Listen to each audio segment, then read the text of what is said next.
वंदे मातरम साथियों। आज मैं एक बहुत ही पवित्र जगह पर आया हूँ जहाँ पर कि वाकई में सेवा होती है।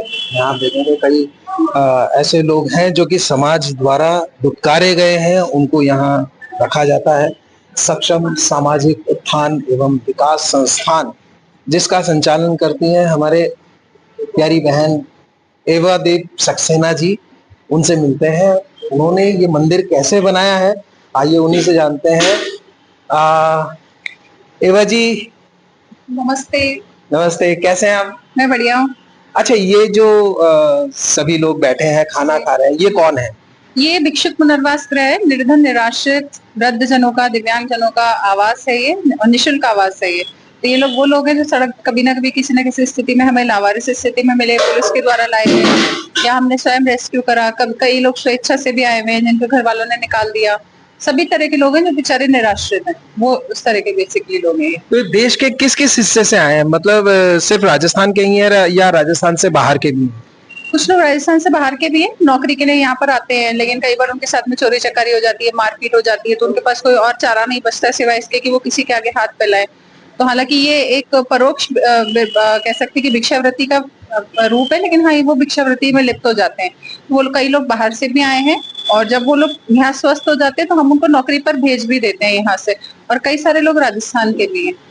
यहाँ मैं देख रहा हूँ कि इनके सबके खाने पीने की भी आपने उचित व्यवस्था की हुई है और लगातार सभी हष्ट पुष्ट दिखाई दे रहे हैं। जैसे इनको देख के कोई कह नहीं सकता कि ये कभी भिक्षावृत्ति जैसी गतिविधि में शामिल रहे होंगे। तो ये सब आप कैसे मैनेज करती हैं? आप जैसे बहुत सारे सहयोगी लोग हैं जिनके मार्फत ही मैनेज हो पाता है। अकेला चना भाड़ नहीं झोंक सकता, ये वाली कहावत है। तो बस वही है कि बहुत सारे लोग जो अपनी फोटो भी नहीं खिंचाते, सामने भी नहीं आते, वो लोग भी हमको कई बार बोल देते हैं कि मैडम हमारी तरफ से आटे का कट्टा करवा लो, हमारी तरफ से चीनी, चाय पत्ती, मसाले, साबुन, तेल, शैम्पू, कई तरह के लोग सहयोग देते हैं। तो थोड़ा थोड़ा करके ही आगे गाड़ी बढ़ती है, और ये बहुत अच्छी बात है कि लोगों में ये सेवा भाव है, और वो हमारे जैसे लोगों को सहयोग देते हैं ताकि हम कुछ किसी की लाइफ में परिवर्तन ला पाए। लेकिन कई बार ऐसा भी होता होगा कि राशन बिल्कुल भी नहीं है और आपके पास आप खुद भी जो है ऐसे कोई पारिवारिक आर्थिक रूप से सुदृढ़ परिवार से भी शायद नहीं है, तो वो सब आप कैसे मैनेज कर पाते हैं उस वक्त? बिल्कुल सही कह रहे हैं भैया। मैं खुद भी एक नौकरी पेशा परिवार से, मेरे हस्बैंड भी प्राइवेट कंपनी में जॉब करते हैं, तो हमारे लिए घर से बहुत ज्यादा निकाल पाना बहुत मुश्किल हो जाता है। लेकिन फिर भी हाँ, ये है कि जैसे सांगानेर में हम लोग कई बार उधार भी राशन लेकर के आते हैं, 7-7, 8-8 दिन तक उधारी हमारी चलती है। और जब ऐसा लगता है कि जैसे मैं एंकरिंग भी करती हूँ, तो मेरे पास कहीं से पेमेंट आया तो मैं वहां पर पेमेंट कर देती हूँ, या कहीं और से कंटेंट राइटिंग वगैरह के काम में मेरे पास पेमेंट आता है तो मैं वहां पेमेंट कर देती हूँ। तो ऐसे भी कई बार परिस्थितियां आती है कि लोग नहीं देने वाले नहीं मिल पाते, तो ऐसी स्थिति में तो फिर हमको उधार ही करना पड़ता है, और जब पेमेंट आता है तभी हम पे कर पाते हैं। तो अब काफी समय आपको शायद इसमें हो चुका है, कई सालों से आप ये काम कर रहे हैं। अब आगे आपका क्या लक्ष्य है इसको लेकर? लक्ष्य तो ये है कि मैं इनके लिए एक स्थायी आवास बनाऊं, ऐसी एक जगह हो जहाँ पर इन जैसे बहुत सारे निराश्रित लोग जो घर से, अपने जीवन से कहीं ना कहीं दुखी हैं, परेशान हैं, वो रहें। और मेरी दिली इच्छा है कि मुझे बहुत सारे लोग हेल्प करें, मेरे साथ जुड़े या कहीं से किसी भी माध्यम से जुड़े वो हमारे साथ में, और एक स्थायी हम इनको आवास दे पाए, क्योंकि इनमें से बहुत सारे लोग ऐसे हैं जो शारीरिक रूप से इतने स्वस्थ नहीं है कि उनको नौकरी मिल ही जाए। तो इसी वजह से उनके लिए नौकरी मिल पाना या जीविकोपार्जन करना बहुत मुश्किल हो जाता है, और अगर वो कहीं सड़क पे पड़े रहेंगे तो सिवाय दुत्कारे खाने के, दया भाव पे जीने के कुछ नहीं हो पाएगा। एक यहाँ सम्मानजनक स्थिति में मैं देखना चाहती हूँ। मेरी दिली इच्छा है कि मैं इन्हें स्थायी आवास दूं, एक सम्मानजनक स्थिति में ये लोग जीवन जिए, ताकि अपने जीवन को जो इन्होंने पिछली बीती सो बीती, लेकिन आगे अच्छा ये महसूस कर सके।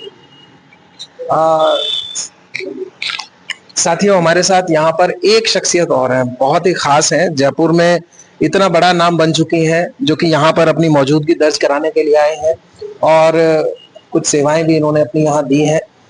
तो उनसे मिलते हैं, उनका पहले परिचय दे दूं। पेशे से वो शिक्षिका है और शिक्षा के क्षेत्र में जो है बहुत ही बेहतरीन उनका योगदान है और बहुत जबरदस्त उनका काम है। शिल्पी शाह उनका नाम है और सेवा उनका काम है। शिल्पी जी, नमस्कार। नमस्कार।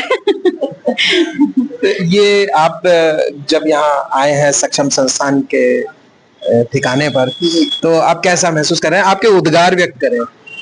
मैं पिछले 2-3 सालों से यहाँ पे आ रही हूँ और मैं ईवा दीप सक्सेना जो इस संस्थान की संस्थापिका भी हैं, मैं उनसे काफी टाइम से जुड़ी हुई हूँ। मुझे यहाँ आकर हमेशा अच्छा लगता है क्योंकि ये जो काम कर रही है वो बिल्कुल दिल से करती है, जो कि मैं भी चाहती हूँ, मैं भी ऐसा ही करती हूँ क्योंकि मैं यहाँ छोटे-छोटे बच्चों के लिए करती हूँ। लेकिन ये जो काम कर रही है ये सच में सेवा का काम है और ये ईश्वर की नजर में मुझे लगता है इससे बड़ा कोई काम नहीं हो सकता क्योंकि ये जिन निराश्रित लोगों के लिए कर रही है, ये बहुत जहां आज इस दौर में हम गुजर रहे हैं कि लोग अपनों का ख्याल नहीं रखते हैं, अपनों को घर से बाहर निकाल देते हैं, लेकिन जो ईवा दीप और इसकी टीम है ये इन लोगों का ख्याल करती है जो सड़क किनारे कहीं मतलब भिक्षुक जो है, जो जिनको ये रख रही है, जिनको ये इनका पूरा जीवन परिवर्तन कर रही है, इनके जीवन में बदलाव ला रही है। ये बहुत बड़ा काम है और मैं धन्यवाद देती हूँ दिल से और ईश्वर का भी आभार है कि ऐसे बंदे हैं जो इन लोगों के लिए कुछ कर रहे हैं। मुझे बहुत बहुत खुशी होती है यहाँ पर। तो दर्शकों, ये बहुत ही पुण्य का काम है जो ये लोग कर रहे हैं और आपको इस बात के लिए भी मैं आश्वस्त करना चाहूंगा कि बहुत जल्द ईवा दीप सक्सेना जी और शिल्पी शाह जी का पॉडकास्ट आपको लाइव परफॉर्मेंस पर पूरा मिलेगा, जिसमें कि आप इनके जीवन में जो कुछ भी चल रहा है, जो इन्होंने काम किए हैं और जो आगे और करने वाले हैं, किस स्तर पर ये सोचते हैं, क्या हमारे युवाओं को ये मोटिवेशन दे सकते हैं, उसके लिए इनका जो कंप्लीट पॉडकास्ट है बहुत जल्द हम लोग करने वाले हैं। तो आप लोग इंतजार कीजिएगा लाइव परफॉर्मेंस पर और इस वीडियो में मैं यहीं आपसे विदा लेता हूँ। बहुत जल्द हम मिलेंगे बड़ी वीडियो के साथ में, पॉडकास्ट के साथ में, कुछ ज्यादा मोटिवेशन हम लोग इसमें कर पाएंगे। धन्यवाद। जय हिंद, जय भारत।